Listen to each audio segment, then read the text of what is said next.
What's up, everybody? Today on, you know what? Let's start that over.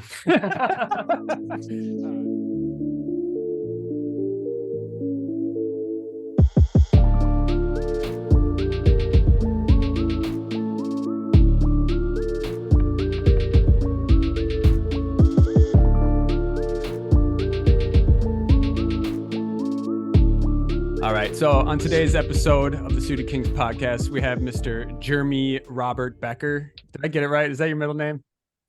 That is not my middle name. Damn it. I try and guess with all the people that we interview what their middle name was. So Mr. Jeremy Becker, a lot of you might know him as the 5-time and 3-week win champion who went on a hot streak. I think I even saw a tweet of Daniel Negreanu saying you might be the one. You remember that? I do remember that. That's pretty sick. Cool. So, oh yeah, definitely. So I actually got a question. Did you know my middle name started with an R? Just from your email. So I did cheat a little bit. Right. Yeah. Okay, yeah. Ross. That was pretty Ross, close okay. if you didn't know that. That's awesome. So you've earned almost 1.2 million in live cashes. 363 live cashes since 2016. Yeah, it's not updated then. They got to update it. What are you at? It's been hot. No, I actually lost heads up last night, so I'm pretty tilted. Oh, yeah. Did you really? Well, I saw we were going to have you last week on, and I saw that you scooped a tournament the night that we were going to have you on and ended up rescheduling for this week. Congrats on that, by the way. Appreciate it. The 400? Yeah, the 400. Oh, okay. Yeah, that was a dope one to get for sure. That's pretty sick. So I was going over your Hendon today. It looks like you have 35 live tournament wins with a career high score of $48,000. Oh, a little over 48,000, man. 35 wins. Is that real? Yeah, but you're not going to make fun of me about the 48K biggest score, are you? No, I'm not going to make fun of you. I hear it. I hear it all the time. I mean, I might. Yeah. Speak for yourself, Max, but I can't break 50. Well, I mean, dude, it's honestly incredible to have over $1 million in earnings with that kind of high score. That just goes to show how hard you grind. Yeah, appreciate it. I definitely am getting out there playing whatever I can. I just can't get a big score, man. Dude, you're doing just fine. Don't even think of it that way. And I was going to say, it also says a lot about how you've been performing, that you're a little bit tilted about getting second place in the tournament last night. Yeah, I didn't know about that. I had it. So what tournament was so that? That one's on me. That was the Win Daily. Okay. Oh, no. You had the picture lined up and everything. I'm usually good at closing those out, so it's really fucking with me right now, but it's all right. We'll get them next time, hopefully. I love that you're of the no chop type. No matter what. That's pretty sick. I wish I could say I haven't chopped in the past, but I definitely always try and go for the W. I mean, I was forehanded in MSPT this year. They asked me for a chopped, 6 figures each way. I denied it and then went out fourth for like 50 grand. Yep, I definitely feel that. It's happened to me a bunch. But I shouldn't say I always haven't chopped. Before I really started taking tournaments seriously, I was Mr. Chop. I'm trying to get a 12-way deal going on. Yeah. But ever since I took it seriously, no deals. Yeah. I love that. I think it's important also because you get to experience the part of the tournaments that are the funnest, heads up, 3-handed. And those are the parts of the tournament where you don't get to play as much. So if you're looking to build, become a better poker player, like you want to play those spots. And yeah. I actually have a question about that too. So do you think that when your opponents know that you're not going to chop, especially in stuff like dailies where you're probably up against less experienced players, do you think that gets in their head? I don't know if it gets in their head, but they definitely, like, for the less experienced ones who, like, I don't know how else to put this, like, kind of clueless, like, don't understand. Mm-hmm. They're definitely, like, almost teaming up on you. Like, they want you gone so they can chop. Yeah. I have seen that before. Yeah, they get mad at you. They'll start, Yeah. They take it and personally. And then if they do get you, you always hear you should have chopped. This is what happened. Bro, like, I don't know if there's much things more tilting. I mean, it's only at like the lower buy-in tournaments, but it doesn't bother me. I mean, but there's definitely a lot of that for sure. You're there to win, and there's a lot of respect to be had for someone who is there to just win the tournament. You know what I mean? That's what we want. I know you're a competitive person, so am I, and like we like first place, like the legit way. I don't like having that. That's why we play. To it. I bet Yeah, they see you as kind of the villain, you know. for sure. I That's mean, I get along with pretty much everybody, but Right. there's definitely like they love taking me out, like almost like I am a villain so that they can do their deal and they beat me. I don't know. For sure there's some sort of villain role. Do you Yeah. find that do you find it able or that you're able to exploit that and maybe get lighter calls, etc.? Um I would say if anything, it probably hurt me because especially shorthanded, I mean, it's tough to make hands. Yeah, And definitely. I mean, I got, I guess it's bad, like face equity, especially shorthanded where it's harder to make hands. I mean, they just look at me and call a lot. So if anything, it's probably hurt. But yeah, I mean, if I have it, super nice, of course. But Right, but like you said, it's it's hard to tough to have. have it. So if Tough they're to calling you have it and no lighter, limit. yeah, that's Yeah. true. You do have the look of that guy who, you know, especially if I'm thinking about your typical daily tournament type of player, they're like, this fucking kid never has a hand. Yeah. Yeah. For Yeah, sure. but hopefully that. Well, there you are at the podium, though, more than anybody else, man. It's so. Did you have something else you want to add to that? No, not on that Okay, topic. so I'm guessing that you're a trophy guy. Is that right?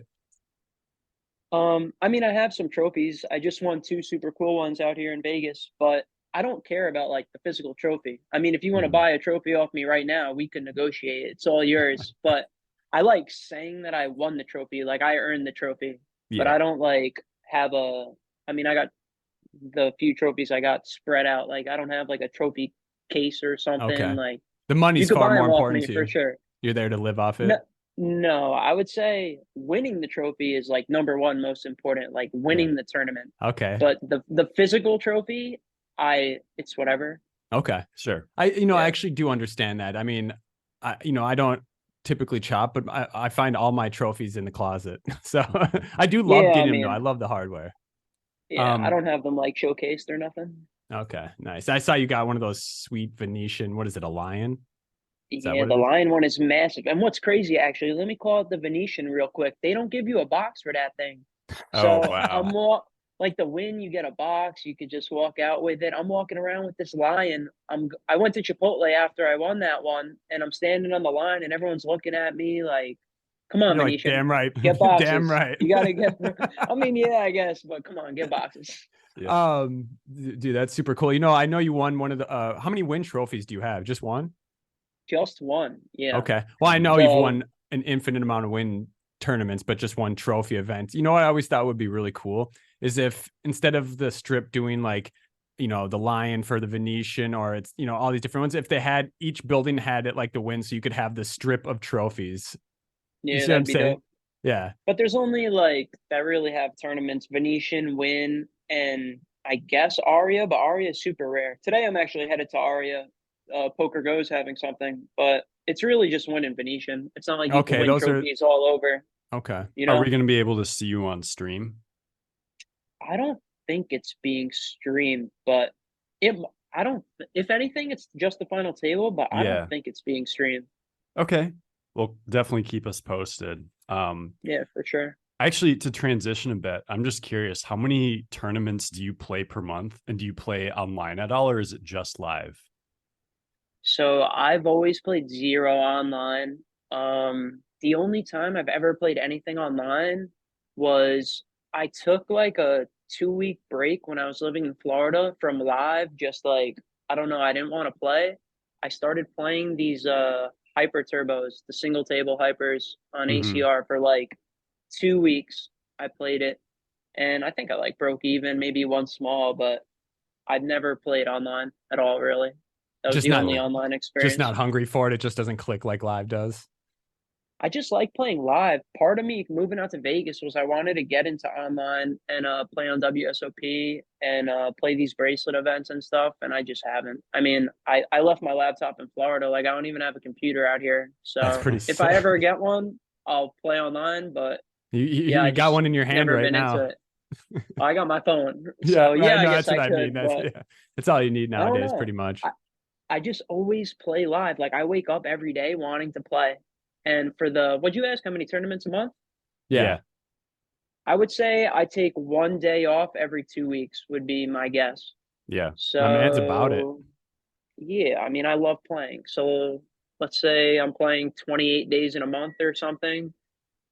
I'd say, I don't know, 28 plus if I bust the morning and there's a night tournament. So maybe more than 30 a month, honestly. Yeah. That's so sick. I That's mean, I cool. don't know. I mean, listen, I've been playing poker, a lot for over 13 years now, and I don't think I've met anyone who puts in the volume that you put in. Like, I know people who put in Yeah. a lot of volume, but that is like you're I'm playing, you're I taking haven't one day off. yeah, I haven't always been like that. Like in Florida, I definitely played more cash because there's just not tournaments to play every day, you know? Yeah, But since I came out here, I mean, between Win and Venetian, you could play a tournament every day. Cool. So, yeah. 100%. so let's talk about you blowing up here a little bit. All What right. was it? Was it in March when you won 5 win tournaments in like 3 weeks? I'm not sure. I never checked I never like fact checked everything that whether it was Poker News or Win were saying about like what the time frame was for how many wins it was or whatever. But Yeah, yeah. I moved here the last week of February. So I don't think it was in March. I remember my first win in Vegas was a Venetian one day for like 15K, I'm pretty sure. And that was my first win in Vegas. I am Okay. pretty sure. I think, are you guys like pulling it up? I'm pretty sure that's right. And I Yeah. think I got hot at the win in like April or May. Yeah. It looks like there's one at the end of March here, and then April was most of it. Okay, yeah. And well, a big misconception is I'm definitely up more at Venetian just because they're bigger buy-in tournaments, bigger Yeah. scores, but Yeah. I definitely have Bigger more first ROI. places. Yeah, I definitely I, have more first places at Win, just smaller tournaments. I don't know if you've counted, but I did count. According to Hendon, you have 19 wins this year alone. That's pretty incredible, man. First place Yeah, should be 20. It should be 20, man. yeah, I should fucked be up 20 last after night. last night. You It, let us down, Yeah. Jeremy. You really did, man. I let my, you don't even know how bad it's hurting me right now. I had it. yeah. Well, you can make up for that tonight. But I'm curious, after you started, before you started winning those tournaments, did you have any sort of a following at all? Like Twitter followers? Did anybody really know who Jeremy Becker was at that point? I'd say definitely the Florida poker scene knew me. Okay. I definitely put in tons of volume in Florida too. You're just not able to put in as much as I do here. I do And see a lot of caches in Tampa. yeah, also a series is definitely way more rare there. So the main tournament, like the daily in Florida, was I believe usually it's like 180. So it's like, I mean, it's a much smaller tournament. It's different types of people. The Recs in Florida are way different than the Recs in Vegas, where like the Recs here are like somewhat studied. Like they have an idea of like three bet bluffs, stuff like that. Where I mean, in Florida, shit, I definitely think I do better out here because these guys just, I don't know what the fuck they're thinking. Really, And in they the Vegas just, dailies compared to Florida dailies? the Vegas dailies, the regulars are just have a better concept of poker. So I understand or have an Ah, idea of how they think. Where to right. me, that's better for me if I could understand how you're thinking. Where in Hmm. Florida, I mean, I was doing well, but it was definitely like certain spots. I mean, these dudes are just getting me, man. Like I don't know what's going on in their head. I couldn't figure them out sometimes. We've had this So those, discussion, yeah, yeah, where it's like it's almost easier to play against someone where you know how they studied and what they think compared to someone where even if they don't know what they're thinking, like how are you supposed to try and figure it out? You know what I mean? I've had this argument with so many people. I say I'd prefer to play people that like know what's going on, and they tell me I'm the biggest idiot. You want to play worse players, and yeah, that Yeah. I always have this argument. Yeah. Yeah. Well, I'm on your side of it, by the way. I do agree. yeah, I get Yeah. both sides of it. I mean, obviously, in general, one of the factors to having a high ROI is playing against players who aren't as good as you, but you can have a much higher ROI if you fully understand the mistakes that your opponents are making. Like when you know your opponents are making big mistakes, but they're just really random, you'll win Yeah. against them, but it won't be as, it won't be as consistent as if maybe their mistakes are a little smaller, but you know what they are. And Yeah. and I maybe, mean, I'm not saying it's easier to play people better than me. Of course not. But yeah, people that have like studied and like honestly, in lower stakes, the easiest tell, I guess, is bet sizing. So like these Yeah. guys have like 3-bet bluffs and whatnot, but like when they 3-bet kings and when they 3-bet like ace five, they're like there's just sizes are different. They're usually going That's much something higher that with I kings. yeah, like I just pick up on things like that. Where me, if I 3-betting 7 deuce or aces, I'm betting the exact same amount. Yeah, And Mhm. I yeah, you're think that's balanced. what, Yeah. and yeah, I think that's what makes somebody tough to play is like, you just don't know what they have where like you can't really put them on a hand where when you're playing these people who have different sizes based on the strength of their hand, like, I mean, that's how I personally capitalize in Yeah. general. I'd say that's the That biggest Yeah, thing.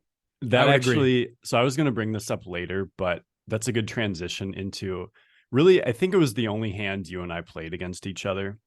I remember you were kind of short, and I'm going to kind of estimate here. I don't remember the exact stack sizes, but I Did you have think, ace king? no, I had ace jack. And Okay. it I don't ended up just remember. being a Let's hear it. pre-flop, a flip, right? Let me guess, you won. No. I remember you I won, and won. I commented on how bad I ran. Obviously, it was tongue in cheek because we had just Yeah. been talking about, my finish in the Gladiator, but like, no. So I remember the guy on my right raised. He opened, I want to say to 2,500 at 1,200 big blind. I 3-bet to Okay. 7K in the cutoff, and you were in the big blind, and you only had like 17K or something, Yeah. maybe 18. So you had about 15 big blinds. And instead of jamming, you clicked it to 12K. Oh, I had tens. I had tens. You had tens, and he folded. Yeah. The other guy folded. And I'm like, okay, like, I remember I put the Yeah, chips you in, didn't like it. You didn't and like it. I commented, I'm like, man, I would feel better if you had just jammed, but here we go. And yeah, it was So you put him in and just flip yeah. I had ace jack and he had tens, Yeah. and he won it. But so my question was, You sicko. yeah, like obviously it didn't change anything about how it played out, but was there a reason that you did the little click instead of just going all in?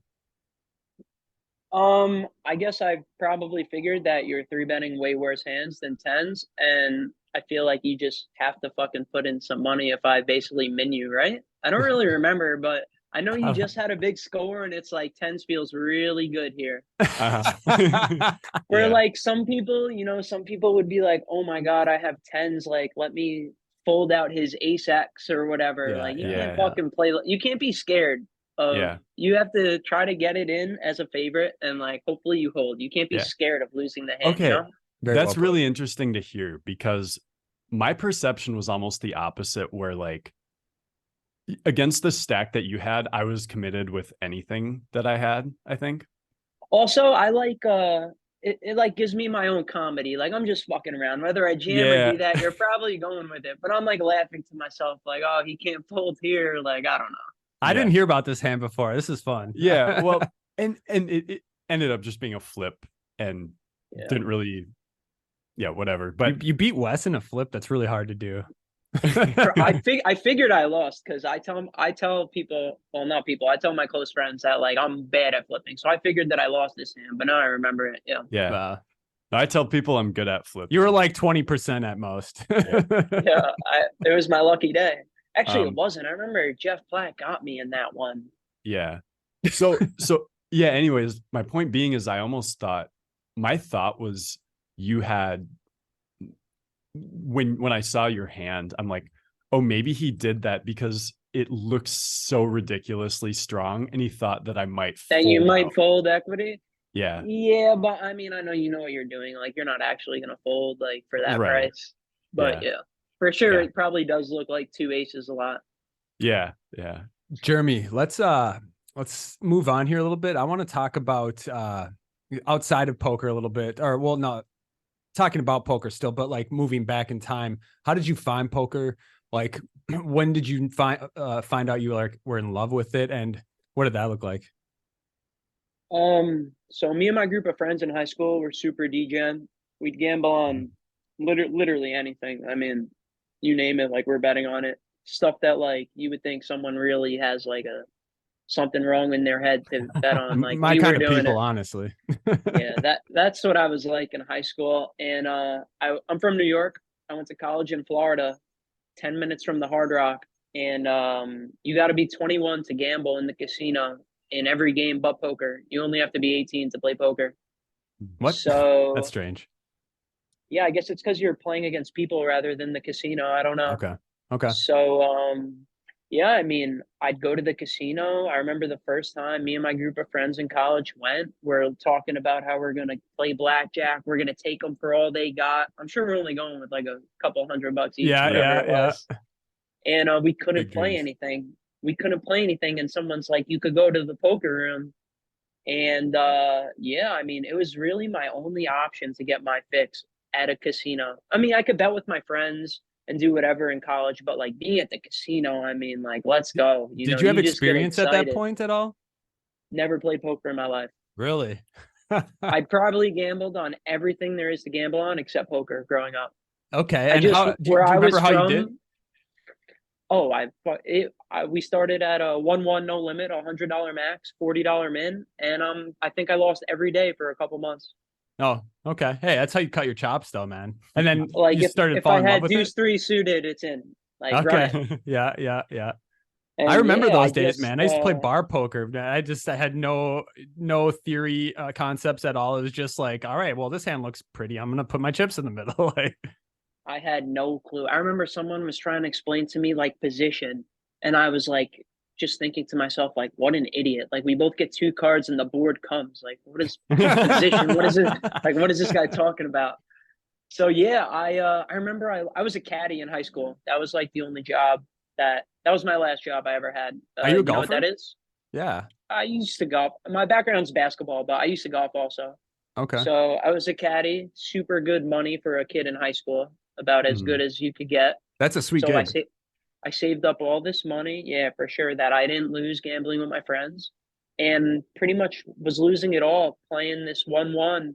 And when I started to get like down to fucking nothing, I really was like, somehow I found high stakes poker on YouTube, started Mm. watching it. Like, I don't know, I just started watching poker on YouTube and eventually just started winning. I'm sure it took a long time. I don't remember how long, but I lost pretty much all my money initially playing the 1-1.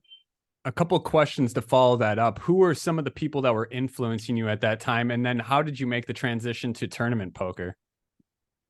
Influencing me in poker, you're talking about? Yeah. I mean, of course, Negreanu, I'd say, was for sure my favorite just because of his like mannerisms at the table. He's outgoing, he's talking to everybody. I remember I liked basically all the action guys. Okay. Aussie Matt, I remember like Aussie Matt, Rick yeah. Solomon, who I met last night at Win. Shout out to him, super Dude, funny guy, Rick Solomon. that guy is a Anyone who was legend. bringing action, super big legend.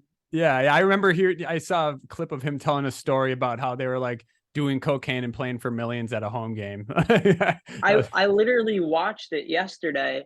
He said he got in ace six off versus ace jack for millions was the story. Poker Go tweeted it out yesterday, the video. And I watched that and me and my friends were talking about it and I literally saw him like 20 minutes later. So it was That's awesome. super I cool. started talking to him. Yeah. So Awesome, any man. action guys for sure. And what'd you ask? How did I get into tournaments? Yeah, yeah. Like when, so you were playing this 1-1 game and then you transitioned to tournaments. I mean, did you hit a score and that's kind of what fired you up to continue playing tournaments and put cash aside? Or like, yeah, what was that like? Well, I mean, I didn't go from 1-1 to tournaments. Eventually 1-2, 2-5, 5-10, etc. Okay, you So were playing up. this is years later, yeah. So I started poker, I want to say the end of my freshman year in college. So 2014, and now we're in 2019. So I graduated 2018, started playing in big games in New York, and moved back to Florida 2019. And I think I was like tilted or something. I flicked in a tournament and I chopped it. I got like 5K, I think. And just me only being in for like $200 or whatever it was and getting 5K without risking 5K to win it was like, I don't know, I liked it. Yeah, Um yeah, definitely. so I would play them once in a while. I was still 90% cash, but every once in a while I'd play a daily, whatever. And then as COVID was right before COVID happened, I started like every Saturday they had a 250 where first would be like, I don't know, 10, 11K. And I would look forward to that on Saturdays. And then COVID happened. And during COVID, my family lives in New York. I flew to New York. The casinos were closed. And I literally would just, if I'm not playing basketball, I was still playing basketball with my friends during the COVID. I'm pretty sure you weren't supposed to, but whatever. I was doing Depends, that, or I was home watching tournament poker, like high rollers. And I got super into it. And then when the casinos opened back up, I was like 80% tournaments. Like I just wanted to play a tournament. Gotcha. So you built that hunger kind of during that COVID break, or break, we'll call it. But yeah, like during that time frame. Yeah, I mean, tournaments to me, they're just way more fun and there's way more like strategy because you're either whether you're big stack, short stack, middle stack, there's different strategies for different parts of the tournaments. Yes. Where cash, you just always top off and you basically have the same strategy always. Yeah, there's a lot. 100% agree with that. Yeah. It's a lot harder to really master the strategy of a tournament because there's just so many more factors. Yeah, I mean, I don't think you could ever master it. I mean, because people play differently. I don't know. I just way more into the tournaments. I started getting super bored when I'd sit in a cash game. There's no incentive in a cash game to really get after it. You're paying the rate. These dudes are just sitting there on their iPads, folding. Like tournaments, you're gonna blind out if you're just sitting there playing like that. Yeah. So I like having to play to win. You know. Yep. There's much more. You have a competitive mindset in tournaments where you play to win rather than you just grind to make an hourly wage. Yeah, for sure.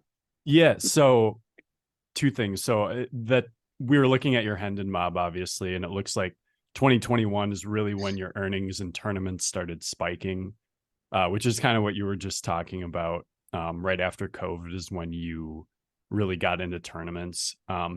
I was going to ask about how you improve your game. It sounds like a lot of what you've done is watch a lot of the high roller players. How do you study? How do you improve your game in general?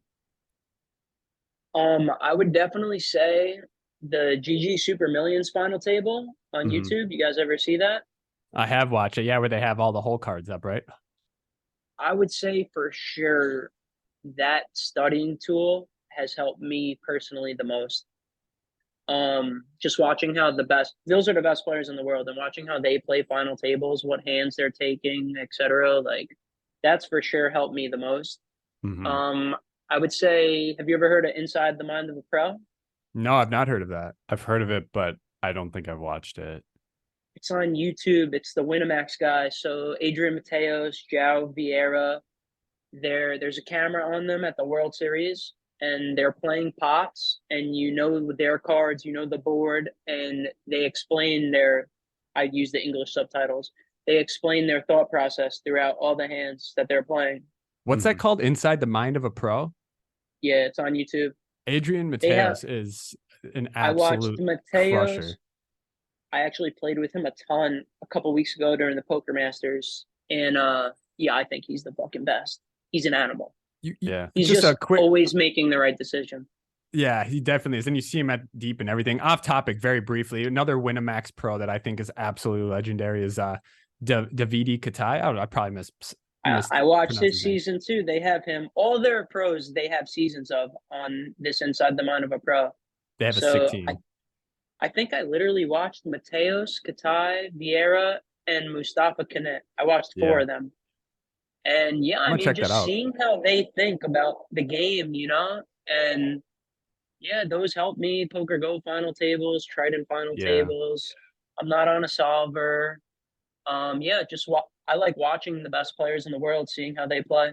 I think that's a lot. I'm very familiar with that. That's how I study a lot as well, is just by watching, the best players in the world, asking, why they did what they did, or talking about it with a friend to try and just kind of implement their styles. But definitely helps a lot. Yeah. I'm a big fan of the Poker Go final tables and stuff. Super High Roller Bowl. I've watched. Oh, man, I've rewatched some of those final tables, or the whole tournament actually. That tournament's special because they do the day one coverage and super deep. You get to see how everyone's playing. So for sure, that's the best content out there.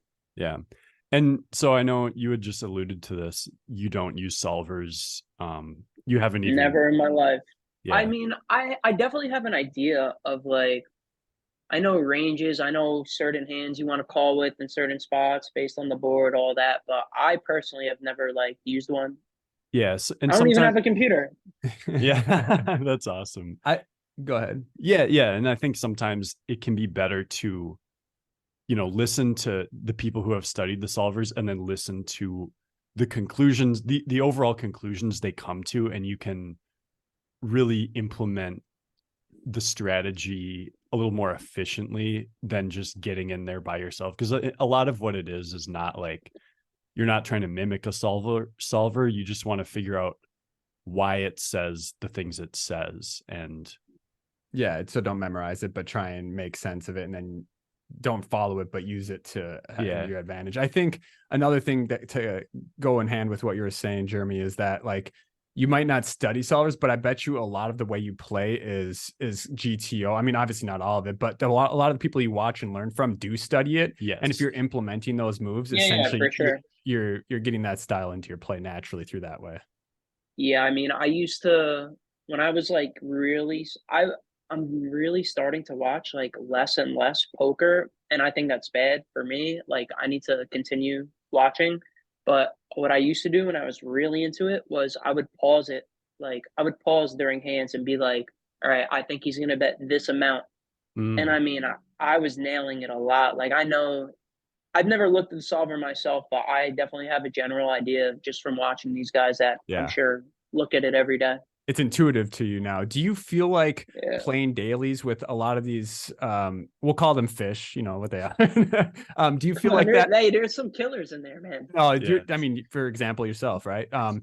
Do you feel like playing with these players constantly and not like above the rim type players, for lack of a better term, affects your game in a negative way?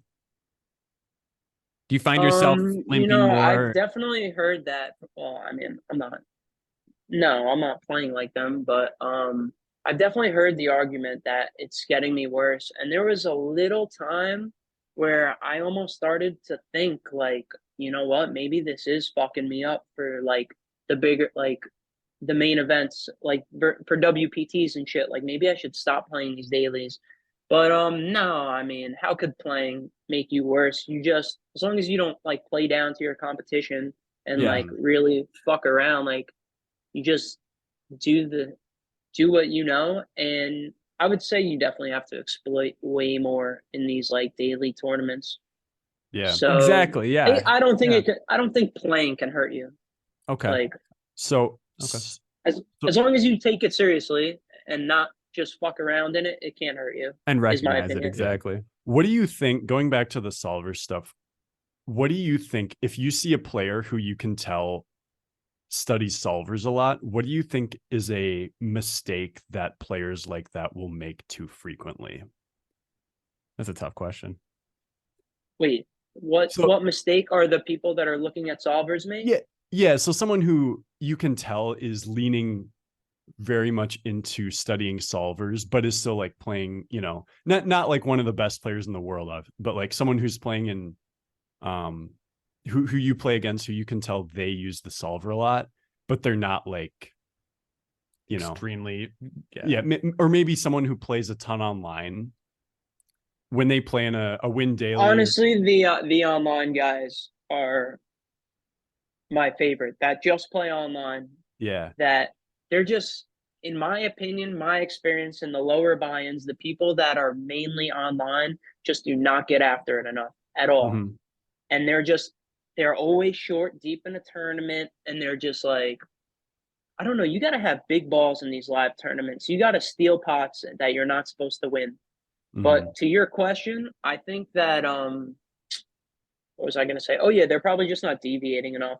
Like let's say they have a good bluff catcher on river versus this guy who literally just doesn't have a bluff. Mm-hmm. I mean, he's just never bluffing here in a million years. You got to recognize these spots. And these people that are just totally studied are like, well, I have the ace of diamonds here. It is a great hand to call with. Like, buddy, that's a great answer. You shouldn't call this guy with top set. Like, just fold, man. Yeah. Like, you really just gotta, I don't know. You deviate from the GTO and start exploiting a bit more. Yeah, and I think for sure. I've literally folded. I folded 2 kings pre-flop in these sorts of low buy-in tournaments, double digit times. Yeah. Wow. That's amazing. Okay. Cool. And It's I know, obviously like impossible to do versus like someone who's like super studied, you know? But when yeah, you're playing like 200s for someone who like they just have aces here, not ace king, like you yeah, can just fold. And like you said, their sizings oftentimes will give it away. Yeah. yeah. And I think the best way to put that is like, because I know we've talked about this before, me and Max have, and it's like when you're Max and studying, I. I'm just kidding. um, if you're studying solvers, it's like you want to learn why it says the things it's saying. Because like when it says the call with this bluff catcher, it's saying that because it's assuming your opponent is doing all this bluffing.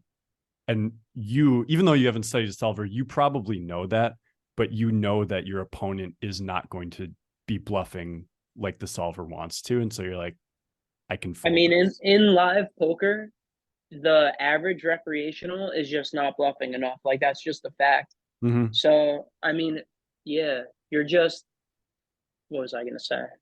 Damn, I had a good thought right there and now I lost I it. hate Hang when on that here. happens. Well, I had a good thought. It sounds like Hmm. one of your overarching strategies is lean hard into aggression, but when you get aggression back at you, that usually means something. Like they I mean, usually it have it. definitely depends on the person for sure. Mhm. Yeah, absolutely. Obviously, Like in you most cases. really, I think I'm pretty good at identifying player types. Yeah. Okay. And then adjusting your So strategy based on those player types. yeah, I've definitely made some like ridiculous calls, ridiculous folds, and I mean sometimes I'm wrong. So like if I make a ridiculous call where like I think this dude's bluffing, I have like a terrible hand to call. Like I'm losing to some bluffs. I'll call sometimes they'll show me like quads and I'll just call. Good good hand. Like obviously for sure I'm wrong sometimes, Yeah. but I definitely think the strongest part of my game is post flop decisions Mhm. and Okay. identifying the player types, like understanding sort of how they think.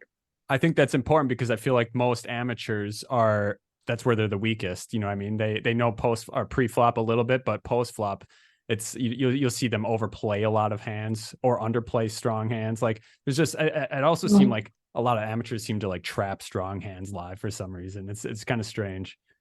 Yeah, I mean, that's again, it's I dependent on the person, but yeah, I actually wanted to say something else. So versus like I'm sure the guys that I'm playing today at Aria, like Mhm. I'll be happy to get in jacks for like 50 bigs versus these guys, like no problem. okay. But for instance, the other day I had kings and it went I open, dude flats, some guy who just like I don't even know if he three bet queens here, three bets. So I have kings, I four bet pretty small, and he just ships. And I only had like 30 bigs, and I was small with the four bet. And honestly, I called it off, but it was just like I swear I should have folded. If I was really on my game, I would have. I literally called thinking I was beat, which you should not do. Yeah, yeah. And so as the board's running out, I'm counting out my stack, like, and he covered me. And someone goes, "You think it's coming?" And I'm like, "Nah, I just want to see like how much I had to see if I could have got away." Like honestly, it doesn't matter that's a $200 tournament. Like at these sort of buy-in levels and the players that you're playing against, there's not I don't believe that there's such thing as like, oh, it was standard. Like Kings Yeah. versus Aces, he got me. Like, what am I gonna do? Mhm. Like in that spot, I could have folded for sure. Yeah. It's not like I'm playing these guys that like have other hands there, you know? So I Yeah. hate when I hear someone like, oh, I run so bad. What am I gonna do? Queens versus Kings.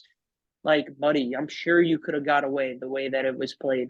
We've Yeah. discussed this. So It's always more important to look past the surface and don't just overgeneralize things. I think this is a really good segue. I want to talk about a tweet you put out last week. Um, let's hear it. so it's you talked about having pocket aces twice and losing both, and then you Oh mentioned man. yeah, and then you mentioned that instead of staying focused, you let it tilt you. I'm curious how and when did you recognize that, and then like how do you manage your tilt? Okay, so first off, I hear all the time that people are like someone will be all in a flip or something and win, and they'll be like, "Oh, so that's what it's like, Jeremy, huh?" And I'm like, Like, I've I got don't say this at the table. yeah. At the table, I tell people, yeah, I'm super lucky. But like me texting my friends, like nobody runs worse than all ins. You Yeah. know, even though I've won these tournaments, I'm sure we all say it, but I would put a large bet. I would put my net worth that nobody has lost all in pre-flop with two aces more than me.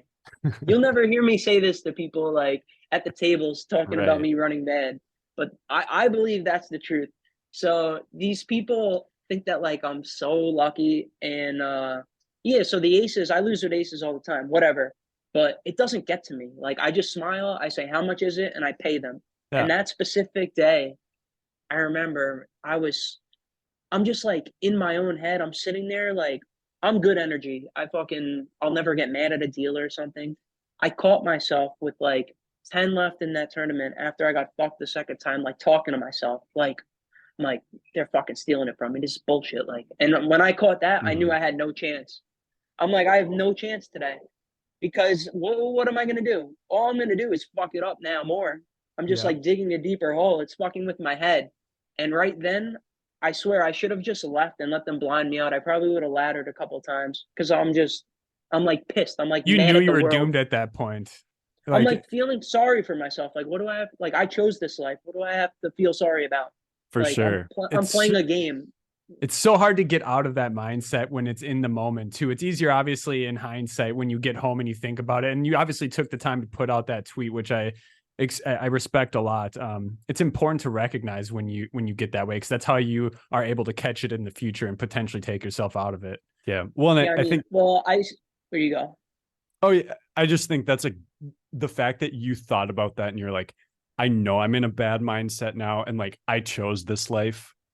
I know Yeah. it like I think that's a really good recognition. I've had, I think I've had, but also a lot of poker players have had similar moments where it's like, I'm just not right now. But also it's like, you can't, For sure. there's something about being a poker player where it's like, you can't complain sort of overall because you did choose, no one's making you play poker full time. It's literally the game. If the Yeah. best hand won every time, it wouldn't be like a popular game. Like there would be no excitement. Like Yeah. We've it's discussed this before. Yeah. I always see people like their mannerisms like I was in that moment. And like those are the people I want to get all in against. The Yeah. fucking negative people that are feeling sorry for themselves. Like, let's go. I would love to be all in against you right now. And when I saw that I was one of them for what I remember the first time in my life, you could beat me 7 deuce all in pre versus my aces. I'm gonna smile. I'll give you the nice hand, whatever, count out the chips. I'm never gonna like be pissed. Like, most poker players are fucking terrible sports in general. I've Yeah. And definitely dealt with a bunch of them.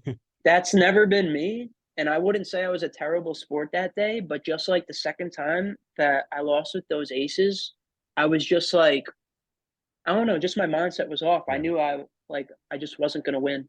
The inner monologue was not good at that point, maybe is the way to. Yeah, I appreciate you talking Yeah. about that. I think that's really important for our listeners to hear because I know everybody experiences that. And what makes a good player, or part of what makes a good player is being able to recognize those and work on it Yeah, so it doesn't happen that's frequently. actually I think that's definitely helped me do real well this year is my mindset and my like energy. Because when I do take those beats, I'm still in a good mood. Like I'm here playing poker. Let's go. Where a lot of people they lose a big pot, especially if they got it in with the best hand, their tournament's over. They're gonna try Mhm. to get those chips back right away and tilt Yeah. it off. Where I've never done that. But that day, I think they got me. Meanwhile, the other day when I won the win trophy and I was heads up, I caught myself doing it again, heads up. And I'm like, what is wrong with me? So I don't know if I need like a mindset coach all of a sudden. I've never been tilted in my life. And Hmm. lately, so somehow this one worked out. Maybe just a couple day But break, Jeremy. I don't know about a couple days, but I'm going to take a day here soon. Okay. my man. Yeah, come on. So, we only got a little bit left here. I just want to kind of touch up on a couple other things and we'll wrap it up here. Outside of poker, I know you're playing 13 out of 14 days every 2 weeks. What does outside of poker look like? I know you're playing a little basketball here and there. Is that pretty much it right now? You're just full steam ahead on poker at the moment? Basketball, chill by the pool. I'm not Good gonna life. lie. I'm very good at I don't gamble anymore, really. Like Okay. or I shouldn't. I'll say I don't gamble big at all. I'll Okay. gamble, but like for fun. So you might catch me on a dice table fucking around, but I'm really not like betting big money. Like it's literally just for fun. Like Just to get the blood Yeah. flowing a little bit. That's good. yeah, but I really don't like doing it while I'm playing poker. Yeah. So Good. when I'm I'll say when I do take a day off or something, you might catch me throwing some dice, but I swear it's just that day. I'm not a DJ like the rest of you guys, all right? Yeah. I don't think we are at all. I mean, speak for yourself. No, I mean you guys don't seem maybe like a little. We don't live in Vegas though, most so poker it's players they're bad with money. They fuck around in the pit. I'm it's very good. common with a lot of players I yeah. know. Absolutely. Yeah. Fortunately, Wes and I don't really deal with that, but I have a bazillion hobbies, so I find myself distracted enough to not have to deal with it. And Wes is just full blown poker player, so he's always, Yeah. I focused mean, on I'm it. super responsible, but yeah, you might catch me in the pit on an off day. Okay. Yeah. Okay. I guess so you're playing basketball. You know what? One thing I kind of want to finish up on that topic is that I'm thankful, Wes is thankful, and I'm sure you are as well, is this is why one of the main reasons why we love poker is the freedom it gives us to be able to go sit by the pool, go play some basketball, then go do what we love and grind and make, be able to support ourselves in the meantime while doing it. Like, how sick is it? How sick do we have it for real? Yeah, I mean, it's for sure awesome, but I mean, so I grew up in New York, so a lot of my friends work in Manhattan right now. Mhm. Great paying jobs, but they're working in an office 5 days a week and they're jealous of me. Meanwhile, let's say I have a week where I lost like 15 buy-ins. I'm jealous of them. So I mean, yeah, our It lives does we go got both freedom ways. and whatnot, but we don't have like a paycheck. Like imagine going to work and losing money every day. Like that's what it Yeah. could be like sometimes. So You're there's right. trade-offs. It's like I- you can work for a couple weeks and not only not have a paycheck, it can be you can pay, Yeah, Yeah, you lose. you can have a you're negative literally paycheck. losing money at work. Like that I'm Yeah. don't glad sound that good. you brought that up because that is definitely a very important side. Like I guess I didn't mean for it to seem like it's all glorious and this and that, but again, it does give us the freedom that we want. Although it does come with a price, which is that. It is not glorious. I will say, whenever I see like a college kid or something that's super into poker, they ask me for some sort of advice. I always try to steer them towards cash, at least to build up your bankroll. Sure. Yeah, Because yeah. tournaments are so hard, especially if you're not like strong mindset. Like you're just gonna fuck your life up. Yeah. You're gonna be playing dice and stuff, just trying to get the money back. Like And you you're gotta just gonna dig really yourself have deeper. yeah, Yeah. if you play tournaments, bankroll management, it can't be said enough. You really gotta fucking have your shit together. I do agree with that. Well, And it's super valuable to hear you, because I think when people see, a guy like you've had a bunch of pictures on Twitter of you have the trophy, you won whatever tournament. And I think people see that side of poker. Even for us, if people will see they don't see the days you blast 5 bullets and brick. exactly. There's no exactly. pictures of that. They don't post your photo for that. I got tons of those days. Yeah. So same with all of us. it's super valuable to just put out that side of, all the negative sides of it. And it's like, as you were alluding to, if you see a college kid super into poker, be like, if you're really into it, sure, go for it. But go into it knowing that there are all these, set the expectation. yeah, it's not like a Yeah. glorious lifestyle. Yeah. The bigger scores are just there to average out with the losses, I mean, do you know how many people I know? This is why I was always super against being backed. I've never been backed in my life until this summer. I was super against being backed because I know people with 6-figure scores where they don't touch a penny of it because they just owe their backers In the money. makeup. Yeah. And people think that these people have all this money. Oh, he's got 10 million on Hendon Mob. He's fucking rich. It just keeps him afloat. Meanwhile, this guy just asked me to borrow $500 last week. Like that's not what it's like. It's crazy, man. Yeah. That's interesting for me to hear too, because we don't live in Vegas, so we're not necessarily around as many of those types of players, full-time 100%, guys. right. But yeah, that is super interesting. You probably see that a little bit more than we do. Mm-hmm. I mean, but all these guys, it's the same thing. They're all good at poker and they just have a problem gambling outside of it, Yeah. Interesting. So, Jeremy, let's wrap it up here. We only got a couple minutes left. Just a couple questions, or actually one question I wanted to ask you real quick for the fans. Can you tell us quickly about the double thumbs up and the 350? So the double thumbs up is just I remember in my first like real tournament I won, it was a multi-day in Tampa, and the photographer told me to hold the cards up. So I did that. I don't have the double thumbs up. I think it's my Hendon mob picture. I don't have the double thumbs up. Right. And then yeah, I don't know, after that, the photographer, I was like, "You want me to do anything?" And they were just like, "No." And like, "No, do whatever you want." And I was like, "All right, fuck it. I'll just give a thumbs up. Like I had a good I love experience. it, dude. Double It's thumbs sweet. You up." kind of set a brand for yourself with the 350 and that. Well, one day I did the I didn't even mean for it to be like a little Jesus pose. I just wanted to do a shoulder shrug.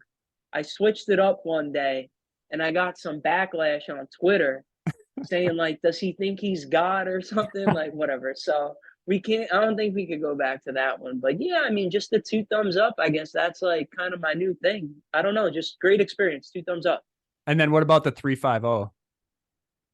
The 350 is 3.5 probably offsuit for those listening. That's the hand he puts in his picture. Yes. I'm actually about to get a new car and I'm gonna get a license plate. I'm gonna see what I can do with that, like 350 or something. That'd be But sick. yeah, it's definitely like I'm definitely up for more money with that hand than any hand in my life for sure. I would say mainly cash games. Wow. I remember okay. I just won a huge. I was feeling myself one day. I like cold four bet with. It was actually suited. I had 3-5 of hearts, and it was a big game. And it just came ace deuce four. The guy flatted me with aces, and I won a massive pot with that one time. So people started like saying, "Oh, you got 3-5 again?" So I just would always play it when I had it, and yeah, I don't know. I just run pretty good with it, and I'm super into basketball. My favorite player used to be Kevin Durant, not Okay. anymore after he left my Nets. But Okay. he's number Oh, no. 35. Yeah, he's number 35. So I don't know. It's just always been my thing. The game I was playing in, a private game, we played 7 deuce. It changed into 3-5 because I always played it. So yeah, it's just like kind of my favorite hand. Yeah, Cool, it's a man. cool backstory. I'm a fraud though because I send Snapchats to my friends all the time. When there's big action now, I'll take a Snapchat video and like I'll muck it. And so I'm not always getting after it. With Yeah. I love how but gullible people on the internet are. They're like, "You won another tournament with 3.5 offsuit? Oh my gosh." yeah, no, I'm the luckiest guy in the world. I win every tournament with 35. So I'm gonna go ahead and wrap this up here. Our meeting's gonna end in about a minute here. So I just want to take the time, say thank you, Jeremy, for hanging out with us and chatting about all this stuff today. It was a lot of fun. Wes? Yeah, thanks, man. I think super valuable conversation. Very interesting to hear your perspective on a lot of things. So appreciate it. Yeah, appreciate All right. you guys having me. I'll see you when you're out in Vegas.